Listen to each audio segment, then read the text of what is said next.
누가 진짜 하나님의 가족입니까? 누가 주님의 가족입니까? 요사이 코로나로 인해서 성전에서 모여서 함께 대면하여 예배하는 것들이 제한되어지고 또 모임과 집회가 금지된 상황 가운데 더욱 소중하게 여겨지는 것이 바로 가정이요, 가족이 아닙니까? 그럼에도 불구하고 세상이 제한할 수 없는 모임이 가족들 간의 모임에 있고 가정 안에 있잖아요. 이 시간에도 가정에서 함께 예배 참여하는 이들이 있을 터인데 바로 그렇게 함께하여서 하나님을 예배하는 그 가족들이 복되고 아름답지 않습니까?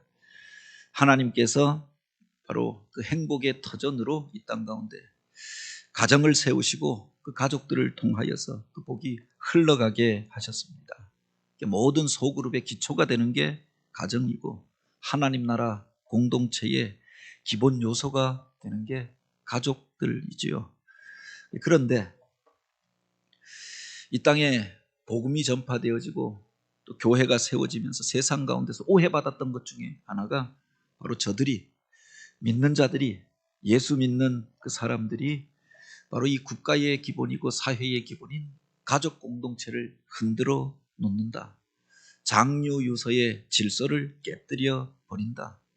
조상을 숭배하고 또 효도하고 공경하는 이 도를 그렇게 깨뜨리는 사람들인 것처럼 그렇게 오해되어지고 그래서 박해를 받게 되어졌음을 우리가 알고 있습니다. 지금도 우리들 가운데 그런 오해가 있잖아요. 믿는 사람들 보면은 바로 자기 가족, 자기 형제도 몰라보더라. 무슨 이단들의 사례들을 통하여서 기독교인들을 비난하는 경우도 있습니다.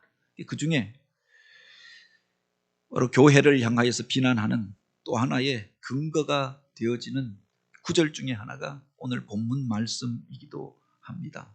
예수님의 형제들이 예수님의 어머니가 예수님을 찾아왔는데 마치 예수님이 외면하고 또 가족들을 부인한 것처럼 오해가 되어지는 구절이기도 하지요.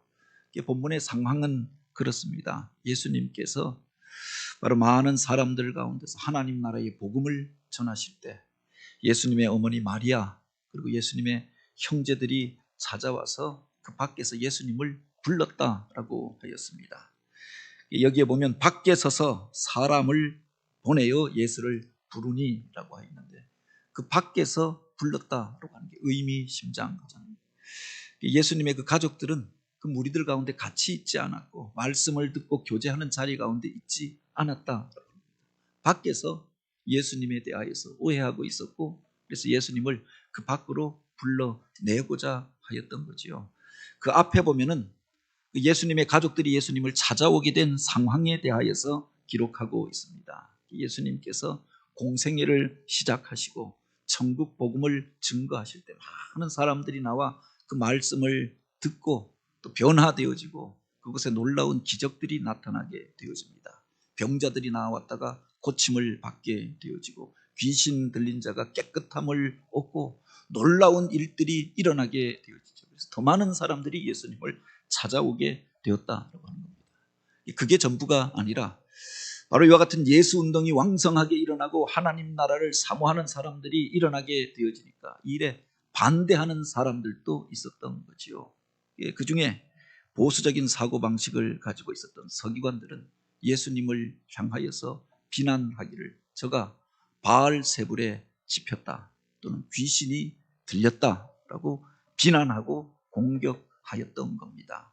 그 이야기를 듣고 예수님의 친족들이 예수님을 잡으러 왔었다. 또 그렇게 기록합니다. 예수의 친족들이 듣고 그를 붙들러 나오니 이는 그가 미쳤다 함이로라. 귀신 들렸다라고 하고 그가 바울세불에 집혔다라고 하니까 이제 마리아는 어떻게 하냐? 그 가족들은 어떻게 하냐? 그 친척들이 와서 예수님을 데려가려고 하였는데 그 많은 무리 때문에 데려가지 못하였던 거지요. 이 이야기들을 듣고 어머니 마리아가 안타까움으로 예수님을 찾아왔던 겁니다. 그 형제들이 이제 그 어머니를 모시고 예수님을 찾아와서 우리 집으로 돌아가자. 어머니 모시고 그 옛자리로 바로 우리 고향으로 돌아가자.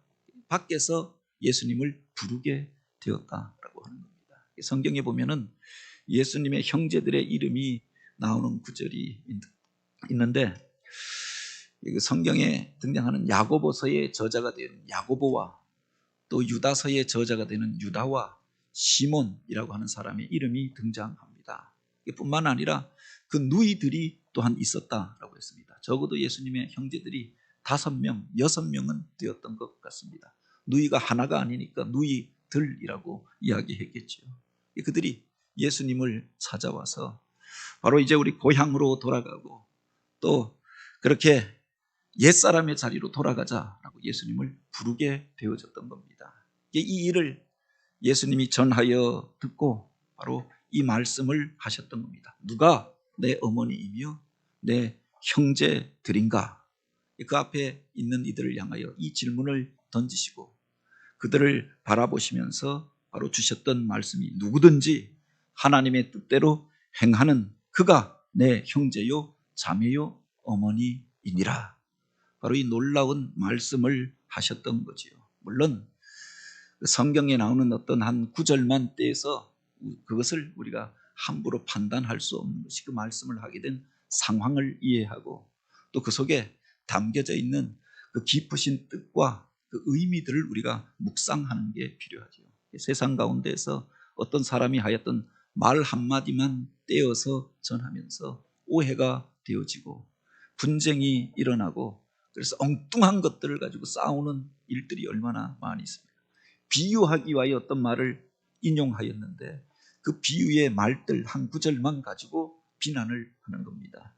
어떤 말을 설명하기 위하여서 그렇게 사례로 이야기하는데 그 말을 가지고 잘못 왜곡하여 전하면서 오해가 되어지는 경우도 있죠. 예수님께서 이 말씀을 하시게 된 이유가 어디에 있느냐? 그 말씀 속에 담겨져 있는 뜻이 무엇인가라고 합니다.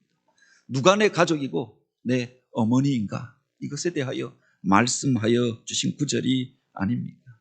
어떤 그 성서학자는 이 구절을 해석하면서 바로 우리가 가지고 있는 가족 간의 지평을 확대시키기 위하여 바로 주님께서 이 말씀을 주시고 이 교훈을 주신 것이다 라고 이야기합니다. 우리가 기억해야 할 것이 우리가 세상을 살면서 자기를 사랑하는 것, 그것 자체를 나쁘다고 이야기할 수 없습니다. 자기를 소중하게 여기고 자기 몸을 가꾸고 정결하게 하고 또 건강하게 훈련하여 가는 것, 그것 자체를 나쁘다고 할 수가 없지요. 자기 몸을 단정하게 하여야 하고 아름답게 가꾸어야 하고 또 모든 일들을 행할 때 자기를 귀히 여기는 그 사람을 통하여서 귀하고 아름다운 일들이 시작되어지는 것 아닙니까? 자기를 소중히 여기지 못하는 사람, 자기 몸을 함부로 굴리는 사람, 자가상이 깨어져 있는 그 사람을 통하여서 좋은 일들이 일어날 수 없다라고 합니다. 자기를 소중히 여기고 사랑하는 것은 귀한 일이죠. 그러나 또 성경에 보면 내 이웃을 내 몸과 같이 사랑하라라고 했습니다. 자기 몸을 아끼고 사랑하는 것 귀하고 좋은 일인데 그것처럼 내 이웃도 그렇게 생각하라, 그렇게 사랑하라라고 가르쳐 주셨던 것 아닙니까? 자기만 생각하고 자기 이익을 위하여서 자기 육신의 필요만을 따라서 살아가는 사람이 있다고 하면 여기서 문제가 생기는 것 아닙니까? 자기 감정은 중요한데 다른 사람의 감정은 배려하지 않는 겁니다.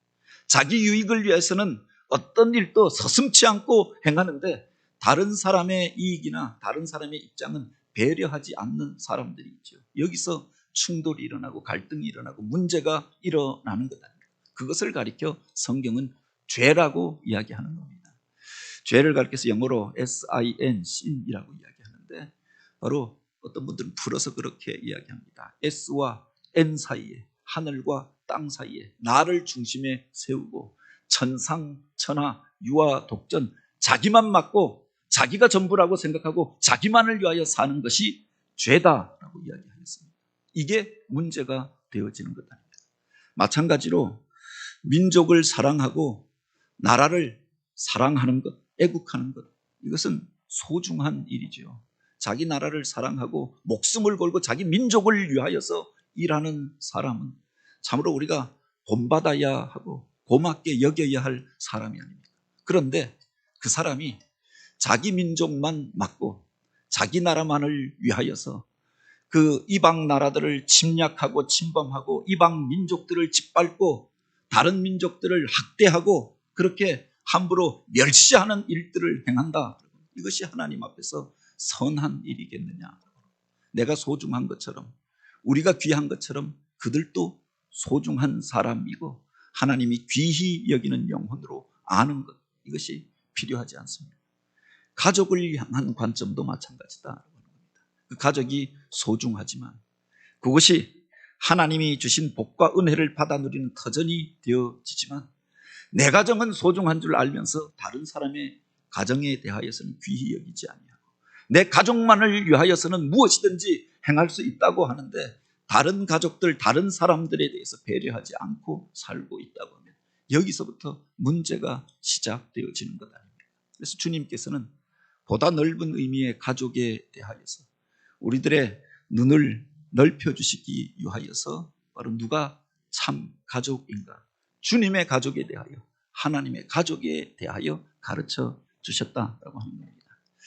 오늘 우리가 생각하는, 우리가 교회를 통해서 고백하는 것이 바로 여기에 있잖아요. 보다 넓은 가족들을 우리가 고백하면서 서로를 향하여 형제와 자매라고 우리가 그렇게 고백하고 인사하게 되어지지 않았습니까?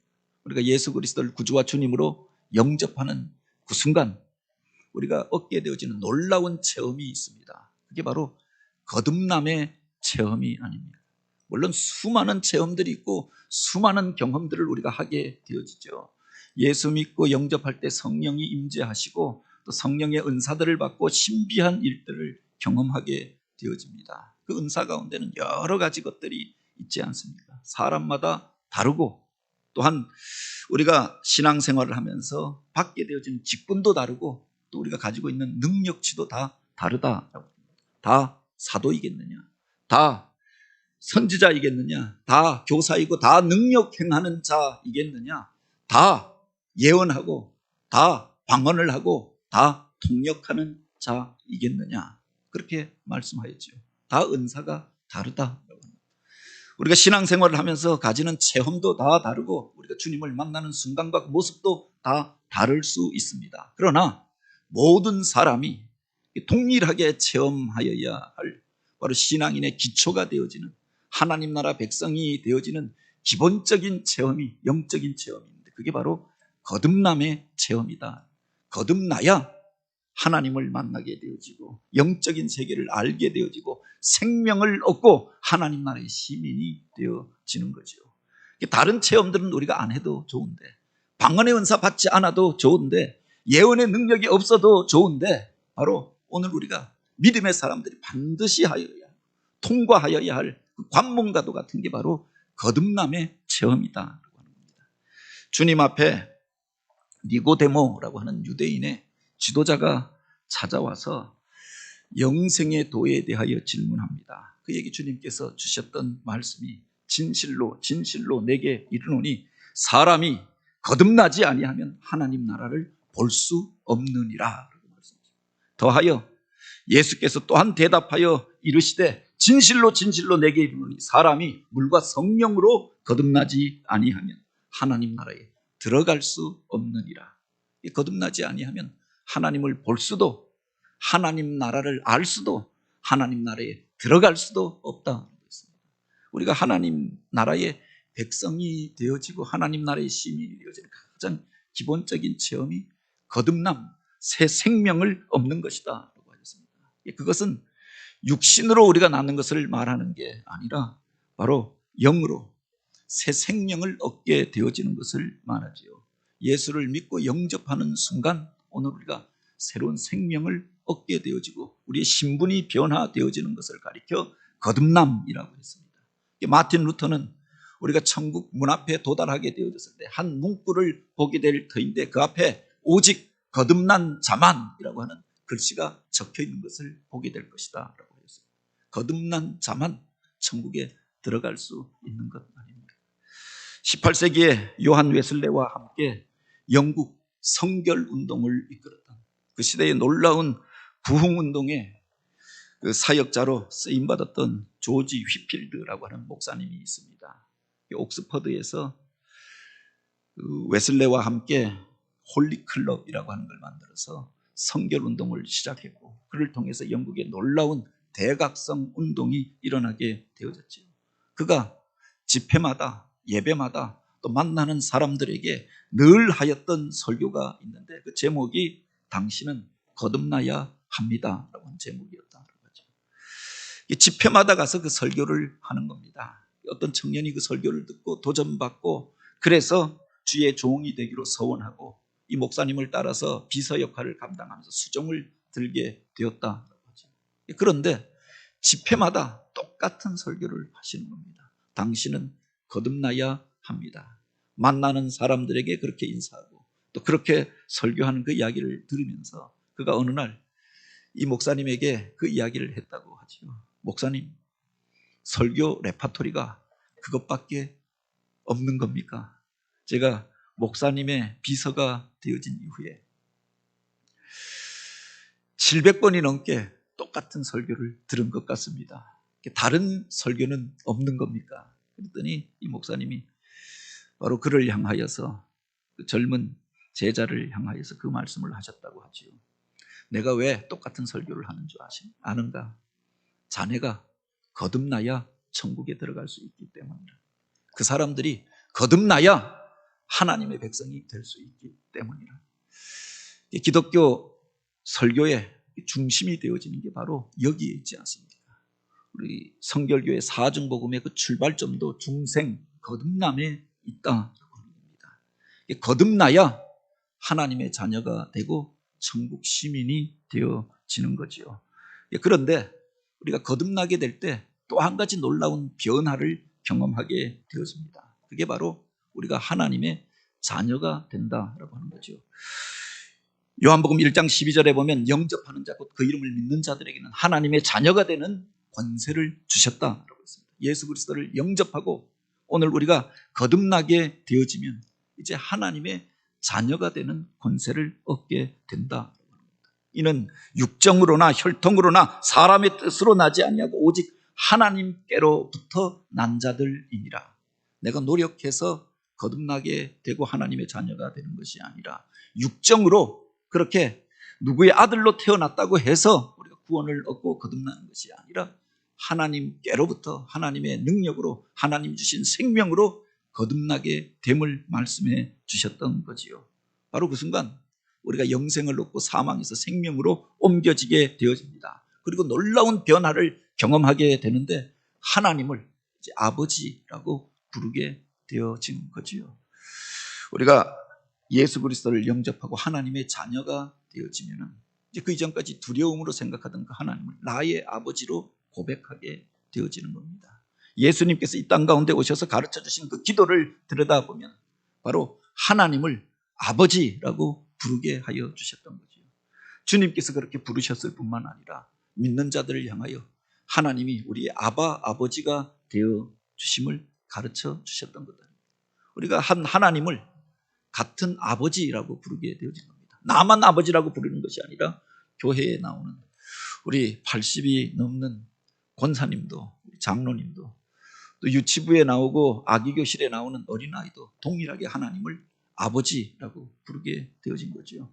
여기에 놀라운 변화가 있었던 것 아닙니까? 세상이 이해하지 못하는 호칭이 부름이 그 속에 담겨져 있잖아요. 장유 유서가 분명한데 어떻게 할아버지랑 그 손자가 같이 아버지라고 부를 수 있냐? 그렇게 되면 서로가 서로를 향해서 형제 자매라고 고백하게 되어지는 것 아닙니까? 할아버지가 형이 되기도 하고 할머니가 누나가 되기도 하더라. 이것이 세상에서 이해가 되어지지 아니하니까 믿는 자들을 향하여 오해하고 박해하였던 거죠. 이 세상의 질서는 조금 더 나은 민족이 있고 조금 더 못한 민족이 있고 조금 잘 사는 사람들이 있고 못 사는 사람들이 있어서 피부와 인종에 따라서 성별에 따라서 계급을 나누고 단계를 나누고 차별이 당연한 것처럼 생각합니다. 그런데 믿는 자들에게는 모두가 하나님의 한 자녀가 되어졌음을 우리가 고백하는 것 아닙니까? 유대인이나 헬라인이나 종이나 자유자나 남자나 여자나 젊은이나 또 늙은이나 상관없이 모두가 한 형제요 자매로 고백하게 되고 한 가족이 되어졌음을 고백하더라. 그 안에 참된 사랑의 관계, 자유로운 평등의 관계가 담겨져 있잖아요. 세상이 이것을 이해하지 못하니까 오해하고 함부로 말하고 미쳤다고 이야기하였던 것 아닙니까? 그럼에도 불구하고 우리가 한 하나님을 아버지로 모심해 그 안에서 한 가족이 되어지고 그 안에서 오늘 우리가 하나 되어져서 하나님을 예배하게 된 줄 믿으시기 바랍니다. 새 생명을 얻은 자들의 놀라운 변화가 바로 여기에 있지요. 내가 나이가 많지만 그 젊은이들을 향하여서 함부로 대하지 않는 어린 아이들도 존중히 여기는 것. 그것이 바로 거듭난 자들의 삶의 모습이 아닙니다. 내가 잘 살지만 높은 자리에 있지만 권세를 가지고 있지만 권세를 부리지 아니하고 바로 연약한 자들을 돌보며 내 형제와 같이 귀히 여기고 한 가족이 되어져서 하나님을 예배하고자 하는 것. 처음에 세상 사람들은 이해할 수 없었던 것 아닙니까? 어떻게 양반이 쌍놈들과 같이 모여서 예배하느냐? 어떻게 남녀가 유별한데 같이 하나님을 예배하느냐? 어린아이들과 같이 함께하여서 예배하느냐? 어찌 보면 우리들 가운데 여전히 유교적인 풍습이 남아있어서 구분하고 차별하고 나누는데 익숙해져 있는지도 모르겠습니다. 그런데 초대교회의 모습은 그렇지 않았다. 주님께서 이것을 가르치기 위하여서 바로 우리가 한 가족이요, 우리가 한 형제라고 하는 것을 가르쳐 주셨던 거죠. 물론 가족이 된다고 하여서 다 행복하게 사는 것은 아닙니다. 어떤 가족들은 지지고 뽑고 싸우면서 그렇게 살잖아요. 어떤 가족들은 행복하게 그렇게 서로를 존중히 여기면서 천국의 기쁨을 누리면서 사는 가족들도 있더라. 어떤 이들이 그렇게 행복하게 아름다운 가정을 이루고 복된 공동체를 이루고 살 수 있는가? 주님께서 그렇게 말씀하십니다. 누구든지 하나님의 뜻대로 하는 자가 내 형제요, 자매요, 어머니이니라. 두 사람이 부부가 처음 만날 때는 서로 쳐다보고 있는 것만으로도 행복하고 좋잖아요. 그래서 둘만 있기를 원하고, 그래서 사람들이 함께 모인 자리에서도 둘이 빠져나가서 은밀하게 둘만 교제하고 둘만 만나는 것 아닙니까? 그런데 결혼하고 10년이 지나고 20년이 지난 이후에도 여전히 그렇게 살아간다라고 하면 이것은 문제가 있는 가정이 아닙니까? 두 사람이 둘만 바라보고 있는 겁니다. 둘만을 위하여서 살아간다라고 하면 문제가 있는 가정이 아닙니까? 사실은 둘만 쳐다보면 서로를 더 자세히 보다 보면 그때는 콩깍지가 씌어져서 보이지 않던 것이 이제 살면서 보이기 시작합니다. 단점이 보여지고 또 그 사람의 약한 부분이 보여지고 부족한 것들이 보여지는 거죠. 둘만 바라보고 있다 보면은 서로가 서로를 향하여서 실증을 느끼게 되어지고 단점 바라보고 싸우게 되어지는 것 아닙니까? 그런데 복된 모습은 어떤 것인가? 어떤 그림을 통하여서도 우리가 보게 되는 게 한 벤치에 앉아서 석양이 지는 그 하늘을 그렇게 쫙 바라보고 있는 두 부부의 모습, 두 부부가 노부부가 손을 붙잡고 같은 길을 걸어가는 그 모습 속에 참으로 아름다운 부부의 모습, 가정의 모습이 담겨져 있잖아요. 같은 것을 보고 같은 것을 향하여 걸어가고 같은 일들을 향하여서 이루기를 위하여 달려가는 그 사람들, 그 가족들이 복되고 아름다운 가정이더라.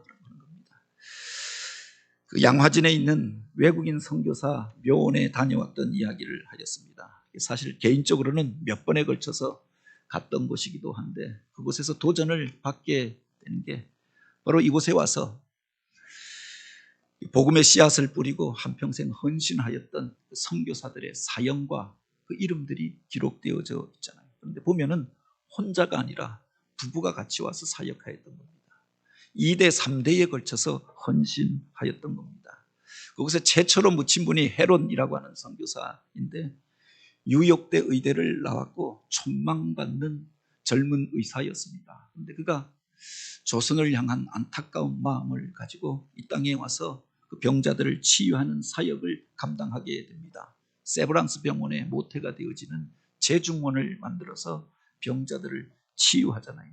그가 그 풍토병으로 인하여서 젊은 나이에 죽게 되어졌을 때 그의 아내가 그 일들을 이어서 행하게 됩니다. 그 부부의 묘소가 그곳에 같이 있는 거지요. 그 앞에 보면 홀 가문에 비석이 크게 세워져 있는데 저는 한 사람이다 라고 생각했는데 거기에 보면 윌리엄 홀이 먼저 와서 너는 조선으로 가라 라고 하나님의 음성을 듣고 바로 이곳에 와서 의료 선교를 감당하고 콜레라로 죽어가는 사람들을 고치는 일들을 행합니다. 그리고 그 아내가 또 그 남편의 뒤를 이어서 이곳에 와서 저 평양에 병원을 세우고 또 약한 자들의 친구가 되어져서 그들을 고치는 일들을 행하지요. 그리고 나중에 그 아들까지 와서 쇼트 홀이 또 이 땅에 와서 결핵에 걸린 사람들을 치료하는 일들을 행하지요. 그 가족들이 부부가 아들까지 와서 바로 이 선교의 일들을 약한 자들을 치유하는 일들을 행하였다. 그 앞에 가면은 감리교 최초의 선교사였던 아펜젤로의 묘소가 있는데 거기도 아펜젤로 부부가 같이 묻혀 있는 겁니다. 그 아들과 딸이 그곳에 있고 그 손자까지 그곳에 묻혀 있는 겁니다. 3대에 걸쳐서 같은 것을 보고 같은 마음을 품고 이 땅에 와서 헌신했던 거죠. 그 맨 밑에 내려오면은 언더우드 가문의 묘소가 있는데 거기는 4대에 걸쳐서 묘소가 있는 겁니다. 이름을 아예 한국 이름으로 바꾸고 바로 부부가 아들이 손자가 그 증손까지 이 땅을 위하여서 헌신하고 수고하였더라. 부부가 같은 비전을 보고 있었던 거지요. 한평생 이 땅을 위하여서 주의 복음을 위하여서 영혼 구원을 위하여서 헌신하고 그 아들이 부모의 대를 이어서 그 사역들을 감당하였던 것 아닙니까? 이것이 복되고 아름다운 가정의 모습이 아니냐라고 합니다. 오늘 우리가 같이 살아도 마음이 나누어져 있고 보는 것이 다르고 생각하는 것이 다르면 싸우고 분쟁할 수밖에 없겠지요. 그런데 같은 뜻을 품은 같은 마음을 품은 그곳에 하나님 나라가 임하게 되는 줄 믿으시기 바랍니다. 누구든지 하나님의 뜻대로 행하는 자가 내 형제요 자매요 어머니이니라. 물론 처음에 예수님의 가족들도 그 주님이 품은 그 뜻과 비전을 보지 못하였기 때문에 오해하기도 하였고 걱정하는 마음으로 찾아오기도 하였고 집으로 과거로 돌아가자라고도 이야기하였습니다. 그런데 하나씩 변화되어지잖아요.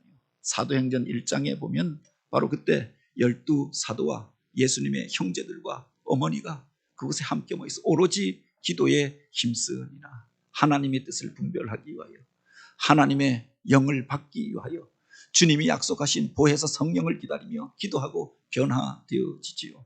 야고보는 부활하신 주님을 만나고 그래서 낙타무릎이라고 하는 별명을 얻게 되었다고 이야기합니다.